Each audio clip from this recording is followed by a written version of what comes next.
Welcome back to my channel village girl G cooking.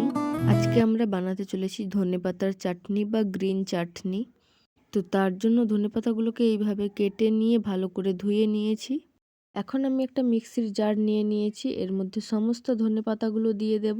আপনারা এর মধ্যে 10 থেকে 12টা মিন্ট লিভ বা পুদিনা পাতাও ব্যবহার করতে পারেন। এখন এর মধ্যে দিয়ে দিচ্ছি 3টে কাঁচা লঙ্কা, হাফ ইঞ্চ আদা, দিচ্ছি এরকম চামচের 1 চামচ চিনি, দিচ্ছি হাফ টিস্পুন বিট লবণ, 1 চামচ চাট মশলা দিয়ে দিলাম, দিচ্ছি 1/3 টিস্পুন গরম মশলা। এই চাটনির মধ্যে টক ফ্লেভার আনার জন্য আমি ব্যবহার করছি তেঁতুলের কাঁচ। আপনারা লেবুর রসও ব্যবহার করতে পারেন। তেঁতুলের কাঁচ আমি 5 চামচ ব্যবহার করেছি। দিচ্ছি 1/3 টিস্পুন সৈন্ধব লবণ। এখন এগুলোকে খুব ভালোভাবে মিক্স করে নেব।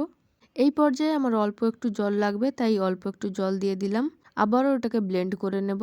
দেখুন বন্ধুরা, আমার কিন্তু ব্লেন্ড করা হয়ে গেছে। দেখুন চাটনিটা কত সুন্দর তৈরি হয়ে গেছে। এই গ্রিন চাটনি বা ধনেপাতা চাটনি কিন্তু আপনারা বিরিয়ানি, মোমো, কাবাব, পকোড়া, পাও ভাজি, পরোটা এগুলির সাথে ট্রাই করতে পারেন। বন্ধুরা, আমার এই রেসিপিটি যদি ভালো লেগে থাকে তাহলে প্লিজ ভিডিওতে একটি লাইক এবং কমেন্ট করে দেবেন এবং চ্যানেলটি সাবস্ক্রাইব করে পাশে থাকবেন।